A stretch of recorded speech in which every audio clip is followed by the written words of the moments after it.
Hi students, today we are going to learn a new topic name called organic chemistry. So very important and very very high score you can get if you understand this lesson properly. Okay, so let us go into this lesson. So in the previous unit, you have learned that the element carbon has a unique property of catenation. See this thing, ఇది మీరు నా 10th క్లాస్లో కూడా నేర్చుకున్నారు. What is catenation? Catenation అంటే ఏంటంటే జనరల్గా carbon యొక్క అటామిక్ నెంబర్ ఎంత? What is atomic number of carbon? Atomic number is 6, right? So కార్బన్కి అటామిక్ నెంబర్ 6 కాబట్టి ఇది ఇటు +4 అంటే 4 ఎలక్ట్రాన్స్ని గెయిన్ చేస్తే ఇది నియాన్ కాన్ఫిగరేషన్కి వస్తుంది, లేదా 4 ఎలక్ట్రాన్స్ లూజ్ అయితే ఇది హీలియం కాన్ఫిగరేషన్కి వస్తుంది. సో ఈ రెండు జరగవు, చాలా కష్టం. అంటే 4 ఎలక్ట్రాన్స్ గెయిన్ అవటం కానీ 4 ఎలక్ట్రాన్స్ లూజ్ అవటం కానీ ఇది చేయలేదు. కాబట్టి ఇది ఏం చేస్తుంది? కోవలెంట్ బాండ్స్ని ఫామ్ చేస్తుంది. అంటే మనకి కార్బన్కి ఉన్న బెటర్ ఇదేంటంటే కార్బన్ బాండ్ అనేది చాలా స్ట్రాంగ్గా ఉంటుంది. అంటే కార్బన్ అనేది ఇంకో కార్బన్తో ఫామ్ చేసే బాండ్ అనేది చాలా స్ట్రాంగ్గా ఉంటుంది, దాని యొక్క బాండ్ ఎనర్జీ ఎక్కువ ఉంటుంది. సో దానివల్ల ఏంటంటే ఇది మోర్ నెంబర్ ఆఫ్ అంటే లాంగ్ చైన్ ఫామ్ చేయగలదు అనమాట. కార్బన్కి ఉన్న క్యాపబిలిటీ ఏంటంటే it can form long chains. So ఇలా లాంగ్ చైన్స్ ఫామ్ చేయగలిగే క్యాపబిలిటీనే మనం ఏమంటామంటే క్యాటినేషన్ ప్రాపర్టీ అంటాము. సో ఈ క్యాటినేషన్ ప్రాపర్టీ వల్ల ఇది మోర్ నెంబర్ ఆఫ్ కాంపౌండ్స్ని ఫామ్ చేయగలదు. అంటే మనం మన నేచర్లో చూసే almost compounds and all living things, all fossil fuels, so ఏదైనా కూడా living or dead matter which are derived from life, so all contains carbon. So carbon అనేది almost if you look at around your room or a place, you will find more number of organic compounds. You yourself is an organic compound, doors are organic compounds, or whatever materials you are using, petrol is an organic compound. So ఇలాగా మనకి organic compound లేకుండా ఏ element మనం వాడే రోజు day to day ఎలిమెంట్స్లో చాలా వరకు carbon compounds అనేవి involve అయి ఉంటాయి. సో దీని గురించి మనం డీటెయిల్డ్గా తెలుసుకోవాల్సిన అవసరం ఉంది. It also forms covalent bonds with atoms other elements. అంటే కార్బన్ బాండ్ స్ట్రాంగ్గానే ఉంటుంది, అలాగే కార్బన్ మిగతా ఎలిమెంట్స్ లైక్ హైడ్రోజన్తో సిహెచ్గా, లేదా ఆక్సిజన్ CO2, లేదా లైక్ నైట్రోజన్ CN. సో ఇలాగా it can form various types of bonds. Okay, it can form various types of bonds with all the non metals like hydrogens, oxygen, nitrogen, sulphur, phosphorus, halogens such as fluorine, chlorine, bromine, iodine. So వీటన్నిటితో కూడా ఇది bonds అనేది form చేయగలం. This results compounds are studied under separate branch.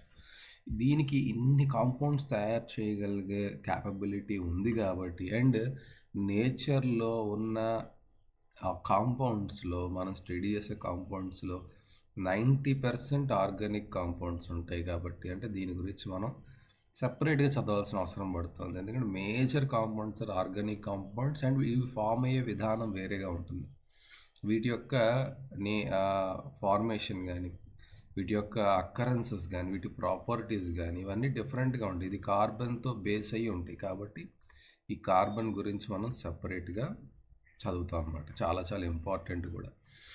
Organic compounds are vital in sustaining life on earth. So మనం ఈ organic compound లేకుండా, మన food is an organic compound.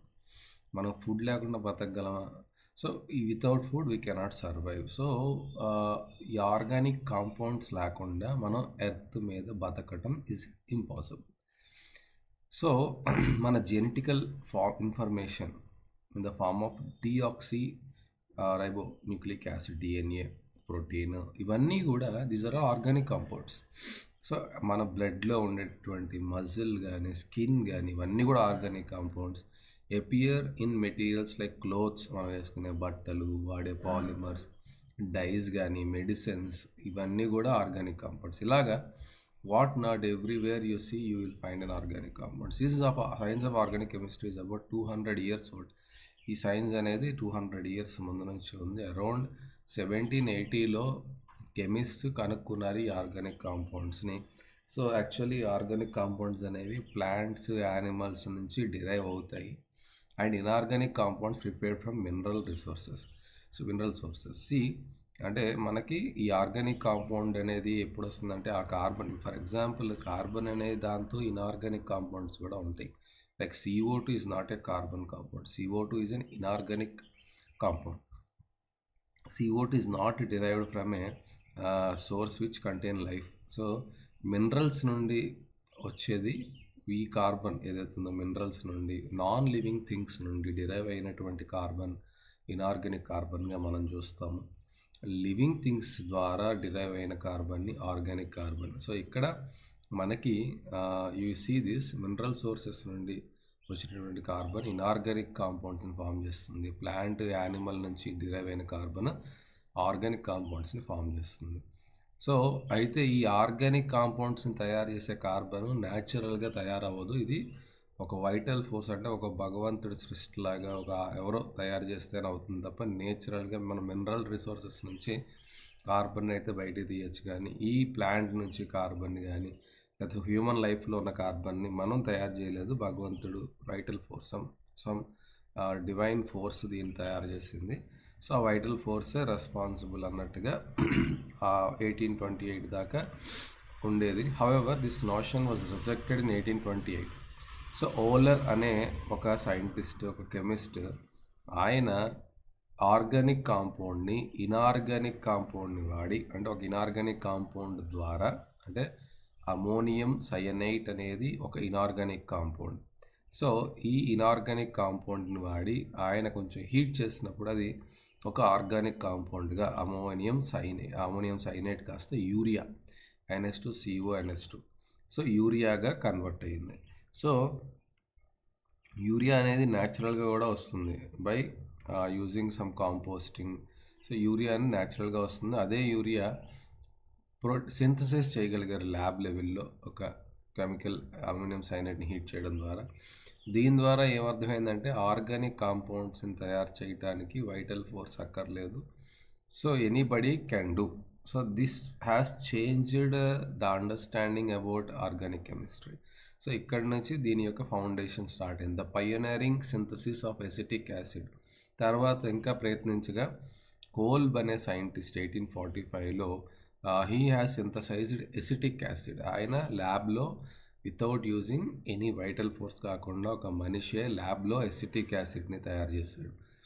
And that of methane 1856లో Berthelot అనే ఆయన methane తయారు చేశాడు. So ఇలాగా ప్రతి ఒక్కళ్ళు కూడా ఇన్ఆర్గానిక్ సోర్సెస్ ద్వారా ఆర్గానిక్ కాంపౌండ్స్ని తయారు చేయడం మొదలెట్టినప్పుడు so they have realised that organic compounds can be made. Okay, so అక్కడి నుంచి the development of electronic theory, parallel concepts కూడా డెవలప్ అయ్యాయి. అంటే ఇది ఒక పక్క జరుగుతున్నప్పుడే ఈ ఎలక్ట్రానిక్ థియరీ కార్బన్ ఎందుకు ఇలా బిహేవ్ చేస్తుంది, కార్బన్ ఎందుకు ఇన్ని కాంపౌండ్స్ ఫామ్ చేస్తుంది అనే ప్యారలల్ అండర్స్టాండింగ్ కోసం వేరే వేరే సైంటిస్టులు ప్రయత్నం చేయగా అప్పుడు ఇవన్నీ కూడా లింక్ అయ్యాయి అనమాట. These dots are connected. Okay, so దీని యొక్క మెయిన్ రీజన్ ఏంటంటే కార్బన్కి క్యాపబిలిటీ ఎందుకు ఉంది. ఇనిషియల్గా నేను చెప్పినట్టుగా tetravalency of carbon, shapes of organic compound. So కార్బన్కి ఉన్న వ్యాలెన్సీ అంతా 4, the shapes of. So the knowledge of fundamental concept of molecular structure helps in understanding predicting the properties of organic compound. So అసలు ఆ carbon behaviour ఎందుకు అలా ఉంది అంటే అర్థం చేసుకుంటే మనం ఆర్గానిక్ కాంపౌండ్స్ యొక్క ప్రాపర్టీస్ని ప్రిడిక్ట్ చేయొచ్చు. So you have already learn theories of valency, molecular structure, వీటి గురించి మనం ప్రీవియస్ యూనిట్స్లో చూస్తాం. Also you already know that tetravalence of carbon and the formation of covalent bonds by it are explained in terms of its electronic configuration. So మనకి ఇక్కడ carbon యొక్క valency 4, టెట్రావాలెన్సీ. అది covalent బాండ్స్ని మాత్రమే form చేయగలదు. ఎందుకంటే అయానిక్ బాండ్స్ ఫామ్ చేయడం highly impossible. Because 4 electrons తీయాలంటే బయటికి, లేదా 4 ఎలక్ట్రాన్స్ని హోల్డ్ చేయాలన్నా చాలా ఎనర్జీ కావాలి. So that is not possible. కాబట్టి ఇది ఏం చేస్తుంది, పక్కగా కోవలెంట్ బాండ్సే ఫామ్ చేస్తుంది. కానీ ఫామ్ చేసే క్రమంలో ఇది హైబ్రిడైజేషన్ అవుతుంది. అంటే మీరు దీని యొక్క electronic configuration in the valency orbit out side external outer most orbit చూస్తే కనుక సో కార్బన్ యొక్క అటామిక్ నెంబర్ ఎంత 6. సో ఫస్ట్ ఆర్బిట్లో 2 ఉంటాయి, సెకండ్ ఆర్బిట్లో 2s2 అండ్ 2p2. అంతే కదా, 2s2 2p2. సో ఇప్పుడు ఇక్కడ ఏమైంది, సో s ఆర్బిట్లో 2 ఎలక్ట్రాన్స్ ఉంటాయి, ఆ తర్వాత p ఆర్బిట్లో 3 వేకెంట్ ఆర్బిటాల్స్లో 2 ఆర్బిటాల్స్లో సింగిల్ ఎలక్ట్రాన్ ఉంటుంది. హైబ్రిడైజేషన్లో ఏమవుతుంది, excited, this is ground state, ఇది గ్రౌండ్ స్టేట్ ఇది. అదే ఎగ్జైటెడ్ స్టేట్లో ఈ ఉన్న ఎలక్ట్రాన్ కాస్త ఎక్కడికి వెళ్ళిపోతుంది, p ఆర్బిటాల్లోకి వెళ్ళిపోతుంది. ఇలా p ఆర్బిటాల్లోకి ఇలా వెళ్ళిపోతుంది.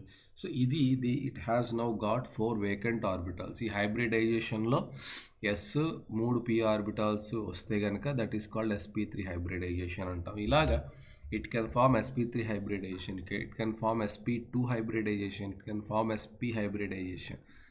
Depending on the requirement it can alter its hybridization. దానివల్ల ఇది నెంబర్ ఆఫ్ కాంపౌండ్స్ని ఫామ్ చేయగలదు. ఇప్పుడు CH4తో ఇది రియాక్ట్ అవ్వాలి. సో ఎన్ని బాండ్స్ ఫామ్ చేయాలి, సో ఎన్ని బాండ్స్ ఫామ్ చేయాలి, 4 బాండ్స్ ఫామ్ చేయాలి. So it will undergo 4 hybridisations. So CH4లో మనకి ఏంటి కావాలి, 4 సింగిల్ బాండ్స్ రావాలి కాబట్టి ఇట్ విల్ అండర్గో, అంటే ఇక్కడ sp3 అంటే ఒక s orbital plus 3 p orbitals కలిసినప్పుడు we'll get 4 new sp3 orbitals. అంటే మనకి ఎన్ని ఆర్బిటాల్స్ అయితే ఈ హైబ్రిడైజేషన్లో పార్టిసిపేట్ చేశాయో అన్ని ఆర్బిటాల్స్ హైబ్రిడైజ్ అయ్యి బయటకు వస్తాయి. అంటే 4 ఆర్బిటాల్స్ పార్టిసిపేట్ చేస్తాయి కాబట్టి మనకి 4 sp3 హైబ్రిడైజ్డ్ ఆర్బిటాల్స్ వస్తాయి.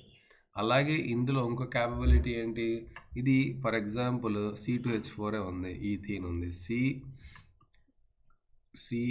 NHS ఉన్నాయి, ఇటు ఒక 2 Hలు ఉన్నాయి, ఓకే, ఇటు ఇంకో 2 Hs ఉన్నాయి. అంటే it has got only 3 single bonds. And so now the rest of the actually every carbon needs at least 4 bonds, 4 at least కాదు, ఓన్లీ 4 బాండ్స్. ఓకే, సో ప్రతి కార్బన్ కూడా 4 బాండ్స్ లేనిదే అది స్టెబిలైజ్ అవ్వదు. కాబట్టి ఏ స్టేబుల్ ఆర్గానిక్ కాంపౌండ్ అయినా కూడా అందులో ఉన్నటువంటి కార్బన్లో 4 బాండ్స్ అనేవి మ్యాండేటరీగా పెట్టాలి, 4 బాండ్స్ అనేవి మ్యాండేటరీగా పెట్టాలి. కాబట్టి సో ఈ ఎప్పుడైతే 4 బాండ్స్ లేవో ఆ మిగిలిపోయిన ఒక బాండ్ మనం ఏం చేస్తామంటే డబల్ బాండ్, కార్బన్ మధ్యలో డబల్ బాండ్ కింద మనం పెట్టేస్తాం. ఇప్పుడు ఇక్కడ ఎన్ని సింగిల్ బాండ్స్ ఉన్నాయి, 1 2 and 3. సో 3 సింగిల్ బాండ్స్ ఉన్నాయి. ఎప్పుడైనా కూడా హైబ్రిడైజ్డ్ ఆర్బిటాల్ గుర్తుపెట్టుకోండి, హైబ్రిడైజ్డ్ ఆర్బిటాల్ ఓన్లీ సిగ్మా బాండ్ని మాత్రమే ఫామ్ చేస్తుంది. హైబ్రిడైజ్డ్ ఆర్బిటాల్ అనేది ఓన్లీ సిగ్మా బాండ్ని ఫామ్ చేస్తుంది. అంటే ఇక్కడ మనకి ఎన్ని సింగిల్ బాండ్స్ ఉన్నాయి, ఇక్కడ ఒక కార్బన్ దగ్గర ఇటు హైడ్రోజన్తో ఒక సింగిల్ బాండ్ ఉంది, ఇటు హైడ్రోజన్తో సింగిల్ బాండ్ ఉంది, ఇక్కడ ఇంకో కార్బన్తో సింగిల్ బాండ్ ఉంది. అంటే every carbon is going to form 3 single bonds. అంటే ఇక్కడ ఏ హైబ్రిడైజేషన్ అవ్వాలి, sp2 హైబ్రిడైజేషన్. అంటే ఇక్కడ 1 s ఆర్బిటాల్ అంటే 2 p ఆర్బిటాల్స్ కలిసి 3, మొత్తం ఎన్ని కలిసి 3. సో 3 sp2 హైబ్రిడైజ్డ్ ఆర్బిటాల్స్ని ఫామ్ చేస్తున్నాయి. ఈ 3 sp2 హైబ్రిడైజ్డ్ ఆర్బిటాల్స్ కాస్త మనకి ఏం చేస్తున్నాయి, ఇక్కడ కార్బన్ అండ్ హైడ్రోజన్తో రియాక్ట్ అవుతున్నాయి.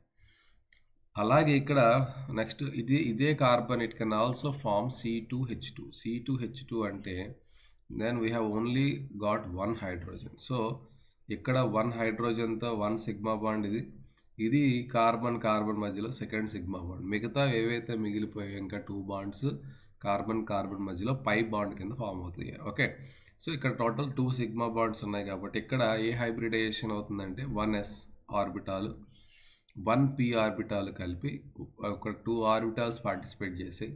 కాబట్టి 2 sp హైబ్రిడైజ్డ్ ఆర్బిటాల్స్ వస్తాయి. 2 sp హైబ్రిడైజ్డ్ ఆర్బిటాల్స్ వస్తాయి. 2 sp హైబ్రిడైజ్డ్ ఆర్బిటాల్స్ వల్ల మనకి ఈ ఎలిమెంట్ అనేది ఫామ్ అయింది. సో ఇక్కడ మనకి కార్బన్ దగ్గర ఉన్న కెపాసిటీ ఏంటంటే హైబ్రిడైజ్ అవ్వగలదు. మళ్ళీ హైబ్రిడైజేషన్ ఎలాగ అవ్వగలదు, ఎనీ రిక్వైర్మెంట్ sp కావాలా, sp ఉంది, sp2 కావాలా, sp2 ఉంది, sp3 కావాలా, sp3 ఉంది. సో నీకు ఏం రిక్వైర్మెంట్ ఉంటే ఆ రిక్వైర్మెంట్కి తగ్గట్టుగా కార్బన్ హైబ్రిడైజ్ అవుతుంది. సో దానివల్ల దీనికి ఉన్న అన్ని క్యాపబిలిటీస్, అసలు అక్కడ ఏ ఎలిమెంట్కి లేనన్ని క్యాపబిలిటీస్ కార్బన్కి ఉండటం వల్ల కార్బన్ అనేది ఇన్ని టైప్స్ ఆఫ్ మాలిక్యూల్స్ని ఫామ్ చేయగలుగుతుంది. Hybridisation influences the bond length, bond enthalpy in compound. So hybridisation అంటే నువ్వు ఎన్ని హైబ్రిడైజ్డ్ ఆర్బిటాల్స్ ఫామ్ చేసావు అనే దాన్ని బట్టి కూడా నీ యొక్క బాండ్ లెంత్. ఇప్పుడు బాండ్ లెంత్ ఇప్పుడు మనకి ఫర్ ఎగ్జాంపుల్ చూద్దాం. sp hybridized orbital contains more s character, hence it is closer to the nucleus and forms shorter and stronger bonds than sp3. మీరు అందరూ అనుకోవచ్చు sp3లో 4 సిగ్మా బాండ్స్ ఉంటాయి కాబట్టి sp3 చాలా స్ట్రాంగ్ అని అనుకుంటారు. కానీ ఇక్కడ జరిగే గమ్మత్తు ఏంటంటే sp హైబ్రిడ్ ఆర్బిటాల్ అంటే sp లో అంటే s అనేది ఇప్పుడు మీకు ఎలా ఉంటుంది, s అంటే ఏంటి, స్పెరికల్ షేప్లో ఉంటుంది కదా, స్పెరికల్ షేప్లో ఉంటుంది. అండ్ ఇక్కడ ఒకవేళ sp హైబ్రిడైజేషన్ అయినప్పుడు ఇక్కడ మీరు అబ్జర్వ్ చేస్తే కనుక ఇక్కడ దీన్ని యొక్క బాండ్ ఎట్లా ఉంటుంది చూస్తే కనుక కార్బన్ దగ్గర మనకి ఫస్ట్ ఒక సిగ్మా బాండ్ అంటే కార్బన్ అనేది ఇప్పుడు మనకి ఇలా ఒక sp ఆర్బిటాల్ ఫామ్ అవుతుంది. ఓకే, ఇలా ఒక sp ఆర్బిటాల్ ఫామ్ అయింది. ఓకే, ఇంకోటి సో మనకి ఇది ఉంటుంది కదా ఎలాగో p ఆర్బిట్, ఇలా ఒక p ఆర్బిట్ ఉంది, ఇలా ఒక p ఆర్బిట్ ఉంది which does not participated in the did not participate in the hybridization because only s and p is hybridized. So ఇంకో కార్బన్ ఉంది, దీనికి కూడా ఇంకొక హైబ్రిడైజ్డ్ ఆర్బిటాల్ ఉంటుంది. సో ఇది ఒక sp హైబ్రిడైజ్డ్ ఆర్బిటాల్, ఇది ఒక sp హైబ్రిడైజ్డ్ ఆర్బిటాల్. సో దీనికి ఇంకొక p ఆర్బిటాల్ ఇలాగా, ఇంకొక p ఆర్బిటాల్ ఇలా. సో ఇలాగ మనకి అంటే ఈ బాండ్ని ఇప్పుడు ఈ రెండు లాగుతాయి దగ్గరికి బాండ్ని, అలాగే ఈ రెండు కూడా బాండ్ని దగ్గరికి లాగితే పై బాండ్ ద్వారా, అండ్ అలాగే ఈ రెండు కూడా ఈ రెండింటి మధ్య ఉండే ఇంట్రాక్షన్. అంటే ఈ బాండ్ని అంటే బాండ్ అంటే ఏంటమ్మా, కార్బన్కి మధ్యలో ఎంతమంది దగ్గర లాగుతున్నారు ఈ బాండ్ లెంత్ని, వీళ్ళిద్దరూ ఈ sp ఆర్బిటాల్ లాగుతుంది, అలాగే p ఆర్బిటాల్ మధ్యలో ఉన్న పై బాండ్ దగ్గర లాగుతుంది, ఇక్కడ దగ్గర లాగుతుంది. సో sp లో బాండ్ని మూడు ఫోర్సెస్ పుల్ చేస్తున్నాయి. sp లో బాండ్ని 3 ఫోర్సెస్ పుల్ చేస్తున్నాయి. ఓకే, అదే sp3లో చూద్దాం. sp3 వచ్చేసరికి ఏమవుతుంది, ఇక్కడ కార్బన్ దగ్గర ఇది sp3 కదా, ఇదే కదా sp3. సో ఇక్కడ కార్బన్ దగ్గర ఎలా ఉంది, సో కార్బన్ ఉంది. ఓకే, ఇలా ఇంకో కార్బన్ తీసుకోండి, ఇక్కడ ఒక హైడ్రోజన్ ఉంది, ఇక్కడ H3, ఇక్కడ H3. This is sp3 hybridisation. అయితే ఈ కేసులో ఏమవుతుందంటే ఇక్కడ కార్బన్ దగ్గర 4 sp3 ఆర్బిటాల్స్ ఉంటాయి. ఇలా ఒకటి ఉంటుంది, ఇలా ఒకటి ఉంటుంది, ఇలా ఒకటి ఉంటుంది, ఇలా ఒకటి ఉంటుంది. అలాగే ఇంకో కార్బన్ దగ్గర కూడా 4 sp3 ఆర్బిటాల్స్ ఉంటాయి. ఇలా ఒకటి, ఇలా ఒకటి, ఇలా ఒకటి, ఇలా. సో ఇక్కడ ఈ బాండ్ని ఎవరెవరు ఇన్ఫ్లుయెన్స్ చేస్తున్నారు, ఓన్లీ ఇక్కడున్న ఒక ఎలక్ట్రాన్, ఇక్కడున్న ఒక ఎలక్ట్రాన్ అంతే. సో ఈ సిగ్మా బాండ్ మాత్రమే. మిగతా బాండ్స్ ఎలా పనిచేస్తున్నాయి, ఈ రెండింటి మధ్యలో ఇలా అట్రాక్షన్, ఈ రెండింటి మధ్యలో ఇలా, ఈ రెండు మధ్యలో ఇలా, ఈ రెండింటి మధ్యలో ఇలా. అంటే ఇక్కడ ఈ కార్బన్ ఈ హైడ్రోజన్, ఈ కార్బన్ అంటే దీంతో పాటు ఇంకోటి బాండ్ అవుతుంది, ఇది హైడ్రోజన్. వీళ్ళిద్దరూ హ్యాపీ, వీళ్ళకి కార్బన్ హైడ్రోజన్కి ఈ కార్బన్ బాండ్తో సంబంధం లేదు, ఇక్కడ ఇంకొక హైడ్రోజన్ వచ్చేస్తుంది. సో వీడికి కూడా he don't matter this bond, ఈ బాండ్తో వీడికి సంబంధం లేదు, ఎందుకంటే వీళ్ళిద్దరు బాండ్ ఇలా ఉంటుంది. కానీ ఇక్కడికి వచ్చేసరికి ఏమైంది, సో ఈ కార్బన్ మధ్యలో 3 బాండ్స్ ఫామ్ అయ్యాయి. ఒకటి సిగ్మా బాండ్, అలాగే 2 పై బాండ్స్. ఈ ముగ్గురు కూడా ఈ బాండ్ని కాపాడతాయి. కాబట్టి సో ఇక్కడ బాండ్ లెంత్ తగ్గితే ఏమవుతుంది, బాండ్ స్ట్రెంత్ ఆబ్వియస్గా పెరుగుతుంది. సో కాబట్టి sp హైబ్రిడైజేషన్లో ఏం జరుగుతుందంటే sp hybrid orbital contains more s character, hence it is closer to the nucleus and forms a shorter length, stronger bonds than sp3 hybrid orbital. అలాగే the sp2 hybrid orbital is intermediate, అంటే sp is more stronger than sp2 than sp3. Okay, కాబట్టి మీరు ఎప్పుడైనా చూస్తే కనుక మీరు అనుకోవచ్చు sigma bond is more stronger అని, కానీ ఇక్కడికి వచ్చేసరికి ఏమవుతుందంటే పై బాండ్స్ ఉన్న చోటే ఎక్కువ స్ట్రాంగ్ బాండ్ అనేది ఫామ్ అవుతుంది. The reason I have explain now only. Okay, so the change in hybridisation effects the electronegativity of the carbon. Hybridisation బట్టి ఎలక్ట్రోనెగటివిటీ అంటే ఫస్ట్ ఆఫ్ ఆల్ ఏంటి, the greater is s character of the hybrid or is the greater is electronegativity. అంటే electronegativity అంటే so ఇప్పుడు దీని దగ్గర yes character పెరిగే కొద్దీ, ఓకేనా, ఎస్ క్యారెక్టర్ పెరిగే కొద్దీ దీని యొక్క ఎలక్ట్రాన్ నెగిటివిటీ అంటే ఎలక్ట్రాన్ టేకింగ్ ఎబిలిటీ అనేది పెరుగుతుంది. So the electron taking ability పెరుగుతుంది. Thus a carbon atom having an sp hybrid orbital with 50% character is more ఆబ్వియస్గా. ఇప్పుడు ఎక్కడైతే స్ట్రాంగ్ బాండ్ ఫామ్ అవుతుందో అక్కడే స్ట్రాంగ్ ఎలక్ట్రోనెగటివిటీ కూడా ఉంటుంది. కాబట్టి ఇది అది ఇంటర్లింక్డ్. ఓకే, సో ఎస్పీలో ఎక్కువ ఎస్ క్యారెక్టర్ ఉంది కాబట్టి బాండ్ స్ట్రాంగ్గా ఉంటుంది, బాండ్ లెంత్ తక్కువ ఉంటుంది, అండ్ మీకు ఎలక్ట్రోనెగటివిటీ కూడా it will have a better electronegativity ఎస్పీకి. The relative electronegativity is reflected in several physical, chemical properties of molecules concerned about which you have learned in later units. ఇప్పుడు ఇక్కడ నుంచి మనం మొదలు పెట్టాం కాబట్టి లేటర్ యూనిట్స్లో దీని ఎఫెక్ట్ అంటే దీని రిలేటెడ్ టాపిక్స్ మనం చదువుతాం. అప్పుడు కూడా ఈ కాన్సెప్ట్స్ మనం ఒకసారి గుర్తు తెచ్చుకుంటూ ఉండాలి. Some characteristic features of pi bonds. So already ఇప్పుడు చెప్పినట్టుగా పై బాండ్ అనేది ప్యారలల్ ఓరియంటేషన్లా ఉంటుంది. ఇప్పుడు పై బాండ్ ఎలా ఫామ్ అవుతుంది, ఇది సిగ్మా బాండ్ ఎలా ఫామ్ అవుతుంది, ఇలా ఓవర్లాప్ అయిపోతాయి, అంతే కదా. సిగ్మా బాండ్ అనేది ఓవర్లా హెడ్ ఆన్ హెడ్ అయిపోద్ది. పై బాండ్స్ అలా ఉండవు. సో పై బాండ్స్ ఏంటివి కలవవు. ప్యారలల్ ఓరియంటేషన్లో ఇలాగా, లేకపోతే ఇలాగా ప్యారలల్ ఓరియంటేషన్లో ఎక్స్ యాక్సిస్లో ఒకటి, వై యాక్సిస్లో ఒకటి, ఇలాగా. సో ప్యారలల్ ఓరియంటేషన్స్లో ఇవి సైడ్ వేస్ ఓవర్లాప్ అవుతాయి. ఓకే, సో సైడ్ వేస్ ఓవర్లాప్ అవుతాయి. Thus in CH2CH2 molecule, all the atoms must be in same plane. The p orbitals are mutually parallel. Already ఇందా మనం చూసాం కదా. సో ఇక్కడ ఏమవుతుంది, మ్యూచువల్గా ప్యారలల్గా ఉంటాయి. The p orbitals mutually parallel. Both p orbitals are perpendicular to the plane of the molecule rotation of one CH2 fragment with respect to the other. అంటే ఇప్పుడు ఈ మాలిక్యూల్ అనేది ఈ డైరెక్షన్లో ఉంటే, అంటే మీరు చూసినట్టుగా ఇప్పుడు మాలిక్యూల్ ఏ డైరెక్షన్లో ఉంది, ఈ డైరెక్షన్లో ఉంది. మాలిక్యూల్ ఈ డైరెక్షన్లో ఉంటే ఇవే డైరెక్షన్లో ఉన్నాయి. ఇటు 90 డిగ్రీ ఒకటి, ఇదో 90 డిగ్రీ. సో ఈ రెండు కూడా పర్పెండిక్యులర్గా, అంటే మాలిక్యులర్ రొటేషన్కి ఇవి పర్పెండిక్యులర్గా ఉంటాయి.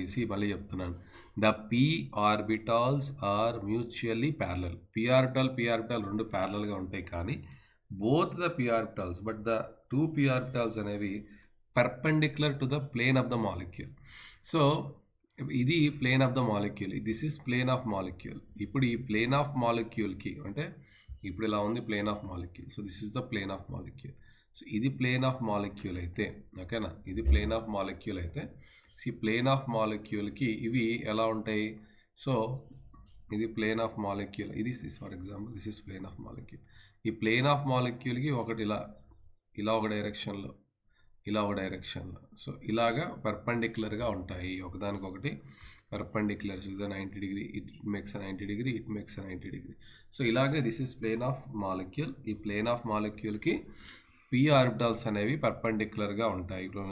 Rotation of one CH2 fragment with respect to other interferes with the maximum overlap of p orbitals and therefore such rotation about carbon double bond is restricted. So ఇది rotate అవ్వాలి అంటే ఇప్పుడు ఏమవుతుంది, ఈ rotation జరగాలి అంటే ఇవి restrict చేస్తాయి. ఈ p ఆర్బిటాల్స్ అనేవి ఇప్పుడు ఇది easy to rotate, single bond ఉంది కాబట్టి ఈజీ టు రొటేట్. ఇప్పుడు ఇక్కడ ఏంటి, కాంప్లెక్స్గా వీడు ఈ ఆర్బిట్ గాడు ఇక్కడున్న ఇంకో ఆర్బిట్ని కలుపుకుని ఉంచున్నాడు, ఈ ఆర్బిట్ని కలుపుకుని ఉంచున్నాడు. సో ఇప్పుడు వీళ్ళందరూ రొటేట్ అవ్వాలంటే it is not that easy as in the case of sp3 hybridized orbital. So maximum overlap ఉండటం వల్ల therefore such rotation about carbon double bond is restricted. So ఇట్లా pp ఆర్బిటాల్ మధ్య ప్యారలల్ ఓరియంటేషన్లో maximum overlap ఉండటం వల్ల rotation అనేది restrict అవుతుంది. The electron charge cloud of pi bond is located above and below the plane of bonding atoms. అంటే ఇది plane of bonding atoms, this is the plane of bonding atoms. నీ యొక్క pi orbitals యొక్క electron cloud అనేది మనకి ఎక్కడ ఉంటుంది, electron cloud for example so ఇదే కదా మనం అనుకున్నాం plane of this is the plane of orbit. అయితే ఈ ప్లేన్ ఆఫ్ ఆర్బిట్కి పైన ఈ కింద ఇక్కడ పైన ఇక్కడ కింద ఎలక్ట్రాన్ క్లౌడ్ అనేది పైన కింద సో ఇలా ఓరియంట్ అవుతాయి. So the electron charge cloud of the pi bond is located above and below the plane of bonding atom. This result in electrons being easily available to the attacking reagents in general. అంటే ఇప్పుడు ఏం చేస్తుంటే ఎప్పుడు wait చేస్తుంటే ఈ పై bond అనేది ఎప్పుడు కూడా ఏం చేస్తాం సిగ్మా కింద కన్వర్ట్ అవ్వడానికి ట్రై చేస్తూ ఉంటాయి. కాబట్టి ఇవి ఎప్పుడు వెయిట్ చేస్తూ ఉంటాయి, ఏవైనా రీఏజెంట్స్ దొరుకుతాయా వాటితో మనం స్టెబిలైజ్ అయిపోవచ్చా అని చూస్తూ ఉంటాయి. In general pi bonds provide the most reactive centres in the molecule containing multiple bonds. So ఈ pi bonds are weak bonds which are ready to be converted into sigma bond whenever they get a chance of reacting with any reagent that comes into its vicinity. So ఏదైనా దగ్గరికి ఏదైనా reagent రాగానే దాంతో react అయ్యి దాన్ని sigma బాండ్లో convert చేయడానికి try చేస్తూ ఉంటాయి. So this is for first class. Next క్లాస్లో మిగతా డీటెయిల్డ్గా మన structural representations of organic compounds అవి డిస్కస్ చేద్దాం. Thank you so much.